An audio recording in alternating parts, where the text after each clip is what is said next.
I want Javinci my kicks. Audemars can't see when it tick. I'm at war, I might send a blitz. Kill 'em off, I feel like John Wick. Make me sick, so I need a hug.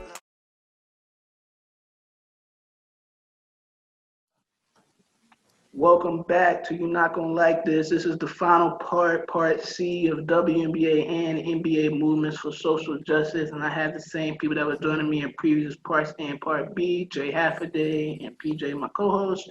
And let's go ahead and get right into it. So obviously, as most have seen, the WNBA is one of the main advocates for social justice and has been for the last couple of years, of course. A couple main things we're going to hit on today is we're going to hit on the Say Her Name campaign, their stand against Kelly Loeffler, and then Maya Moore. And we might hit some other points as well. We'll just have to see how that turns out and see if we can try. We're going to try to hit as much as we can so we can actually talk about how much they really stood for social justice. Let's get right into it. All right. So first, we're going to look at the Say Her Name campaign. So the Say Her Name campaign is WNBA campaigning for social justice for women and girls that are forgotten due to victims of police brutality or racial violence. I have to ask Jordan and PJ, what are some things of the Say Her Name campaign or women that they stood up for that has stuck out to you? Go ahead. What stuck out to me is the consistency. You know, they always jump on these social justice pushing for advocacy and awareness, things like that. They're always quick to jump on it, and I feel like they do a lot of things that go unnoticed. You know what I'm saying? The whole continuation of the season, but they decided every 7 minutes that they're gonna stop play to honor Jacob Blake, and 7 minutes for 7 shots, of course. But I just praise the WNBA's consistency. They're always very aware. They're always pushing for advocacy. They always do everything, I guess, kind of with a chip on their shoulder. You know, they're not really noticed like the NBA is. They don't really have the funding and things of that nature. So they really make sure a lot of things don't go with vain or anything like that. They really push for the rights of everybody, not only women, but, you know, people of color, things of that nature. So I think the NBA could take a lot from the WNBA and the things that they do, because, you know, the WNBA seems to be real on it when it comes to social justice messages and issues and things of that nature. And the Say Her Name campaign is that's a pretty cool thing to join up with, because that whole campaign was that it was founded in 2014. So, you know, and many people may have not even known about it until the WNBA came up with it. So it's really bringing awareness to things like that and you know, initiatives like that. So I mess with it. And also shout out to Maya Moore. I didn't know if any of y'all was gonna say it, but, you know, she really out here putting the money where her mouth is. And if anybody doesn't know, she stopped playing last season and hasn't played this season to help help a man who was wrongfully convicted. I don't know what it was about, but he's been in jail, and she's trying to help him get out. So, you know, that's real cool. And shout out to Maya Moore. She's really putting her money where her mouth is. So. Big facts. Like what PJ was saying with consistency, WNBA been at this joint for a long time. Like, this even go back to the 90s, really. But we're going to focus on, like, the modern times, like, since, like, Trayvon Martin. Like, so, like, when they started up the whole Say Her Name campaign, they really been consistent with sitting out games, kneeling, throwing up a fist during the anthem or something. The T-shirts, the I Can't Breathe T-shirts, that was with the WNBA even before the NBA started that joint. Then, like, a lot of, like I say, one of the main things that stick out with this whole WNBA social justice movement, they donate a lot of their salary, and they're not even making that much. Like, I read something earlier. They said Maya Moore, who was, like, one of their legends, like, she on their Mount Rushmore for the WNBA, she make a quarter of what LeBron make for his yearly salary. And she sat out 2 seasons. So, like, just to parallel that, imagine if LeBron sat out 2 straight seasons. You know how much revenue the NBA would lose from that? They'd be calling up him on the phone, crying like, LeBron, can you come back? We need you to play. We're losing so much money. Equate that to the WNBA. That's what Maya Moore did. She sat out 2 seasons to get a man, like PJ was saying, who's wrongfully convicted. He's been in jail since 2007. He's just now getting out. So shout out to Maya Moore with that. And a lot of the WNBA players, they donate a lot of their salary to these social justice movements. So I think that's pretty good. And the NBA has a lot to learn from them. Like with the WNBA, since they've been at this for a minute, it's more than just a gesture or a performance. Like it's really like they live this life. Like they're about social justice and reform for all these other things. And it even goes beyond like police brutality. They're in their communities giving back to the homeless. They're advocating for like schools and stuff like that. Starting scholarship funds, all that. It's good stuff for them. That's great. That's great. I like to hear your opinions on the mind more.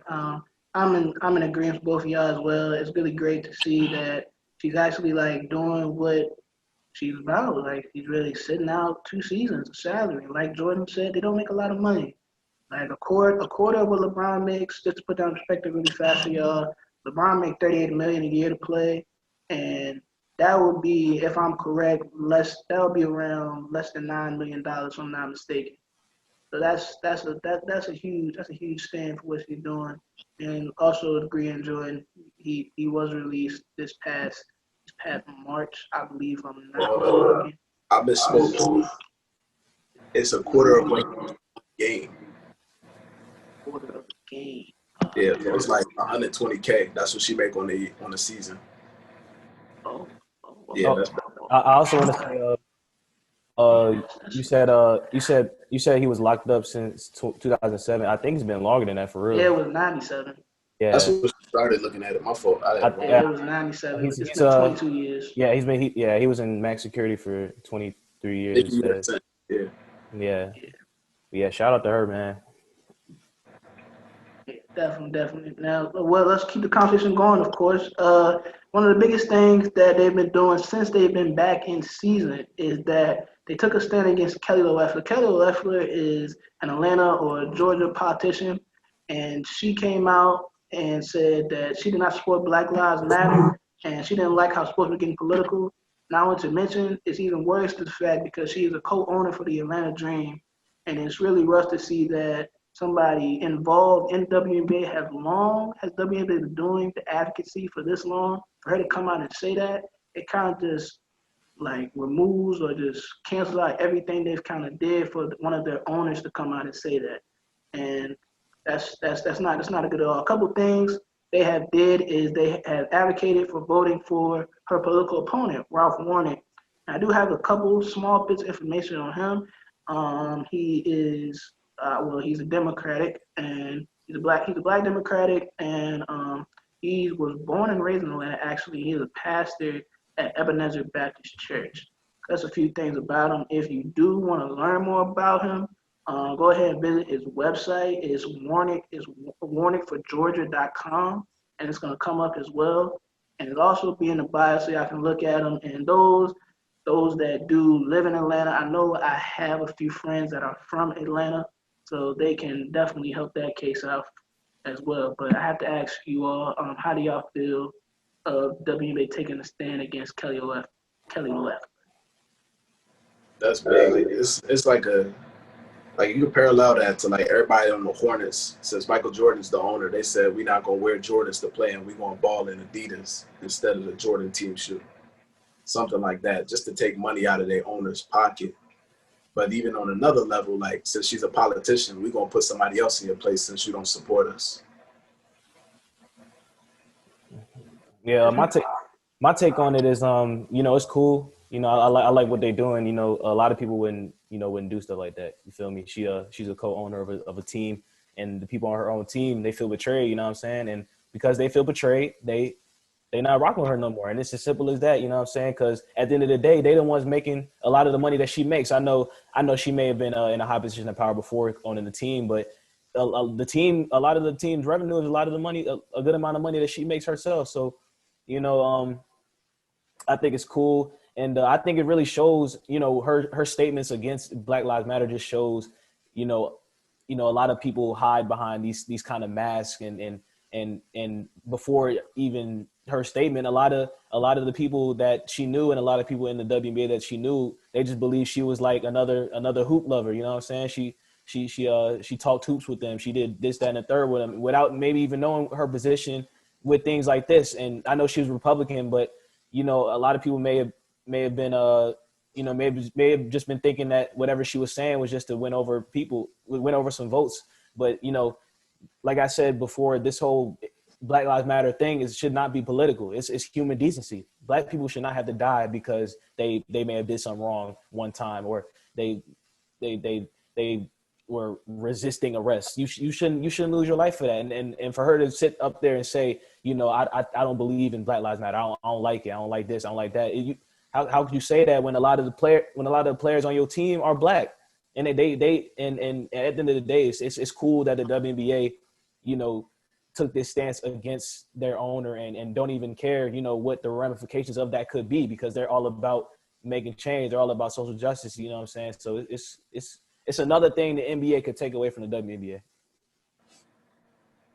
Yeah, and on the previous part, PJ also said that he was not agreeing we were coming against each other as Black people when things of that nature, when we were standing for each other, how we were attacking each other.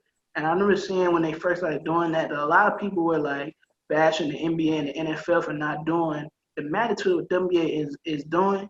And like in the NFL, one, it's especially hard to do in the NFL because a lot of those guys that do own those teams are majority owners, and it's hard to go against a majority owner. I'm not like minimizing what they're doing, because taking a stance against anybody that owns a part of your team is massive, and it takes a lot of guts to do that. But also, it's hard to do when, like, for instance, we're going to use Jerry Jones for example. Jerry Jones is the owner, the GM, and the president of the team. You can't. It's hard. It's real hard to take a stand like that in the NFL because one, they'll cut you in a heartbeat and won't even think about it. As well as the New York Jets owner, he's also one of those people that are like a president and an owner for the team. So it's hard to really take stands. Now, luckily in the NBA, it's not like that. It's really separated. So like PJ said, the NBA can take from what the WNBA is doing because it's not like that.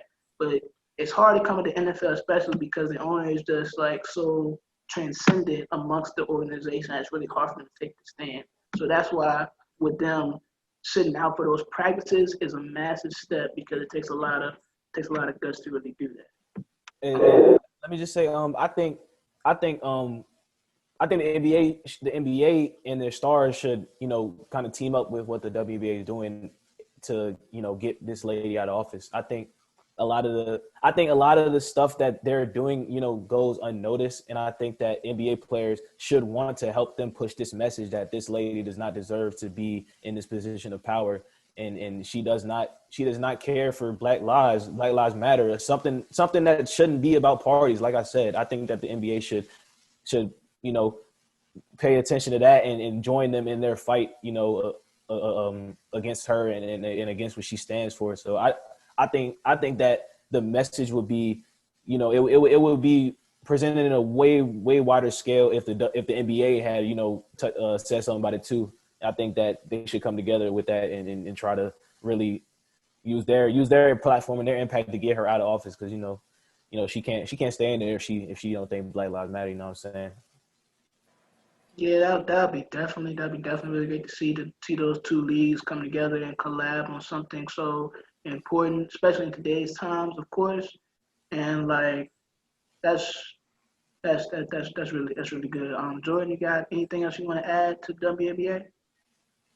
I don't want to really repeat too much, but main thing that main takeaway you could say is that the NBA should be, since the WNBA makes so little, they need to be investing a lot of their residual earnings into WNBA salary, so that they're not feeling so much of a burden. Like, they're doing twice as much work in terms of like balling and then social justice.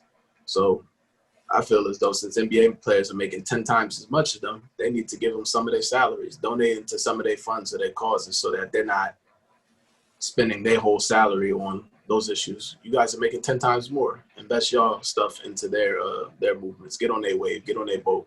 Nothing wrong with that. Well, with that, we're gonna go ahead and continue into the NBA movements. The NBA is another big advocate of the major four professional sports leagues and social justice. And to go ahead and get started with that, we're gonna first look at LeBron LeBron has recently started the More Than a Vote organization, and that organization there is a coalition of Black athletes and Black artists. Women, men, all those are included as well. And with that, they have been turning sport venues such as arenas into polling locations. And that alone creates a kind of a safe haven for people to come vote and not face voter suppression, especially with things as Trump with him defunding the USPS, making it really hard to vote absentee and force people to come in person to vote. That's one of the things that he did do with More Than a Vote. The second thing he also did as well was they combined with the Florida Parole Organization, and they donated $100,000 to get Florida felons that have lost the right to vote to get them to restore the right to vote. And those are two of the big things that the More Than a Vote organization has did. And also, I do expect them to do like more because, especially with the NBA taking that short break, and I know a lot of y'all saw that LeBron did get very frustrated in those meetings with him walking out because the players weren't really agreeing how they should just take the break and take a stand for things of that nature. So do expect between here and November that LeBron's really going to be on a mission to make More Than a Vote bigger than what it is. Any one of y'all can go. I guess I'll chime in. I think it's great that they're focusing on voting rights and voter suppression. Colin Kaepernick had a campaign. He's still running that, the Know Your Rights campaign. This kind of goes along with that and how he's been trying to get former felons, former inmates, their rights restored to vote. So that's a big thing. And kudos to LeBron and a lot of the owners and the board of governors for turning these venues into voting centers. It really is more than a vote, though. Like, it can't stop right after that. Like, after the presidential election, like, we still need to vote on the state and local level as well, because that's really where we see a lot of the change happen within our communities. It makes a lot of noise to elect like a president that is competent and like really or closer to progressive than what we want, than what we have right now. But along with that, we need governors, mayors, senators, and even sheriffs and stuff like that, people that really are in the community and like affect our day-to-day lives. We need to put people in place that reflect like what we want as a community.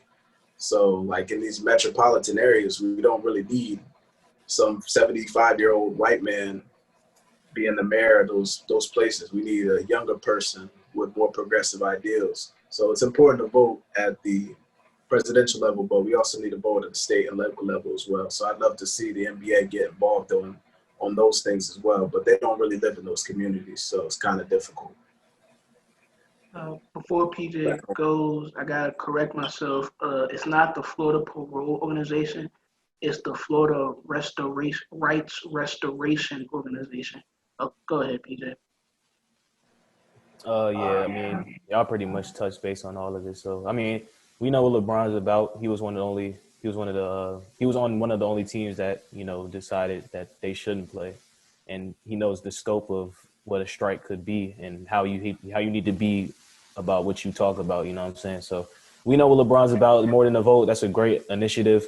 It's cool. He's opening up these large venues to make as voting centers. And yeah, I mean, like Jordan said, it's more than just voting at the national level. It's more about voting at the local level, and you know that's how you really see the changes that's how you really see the changes that you want to see. You know what I'm saying?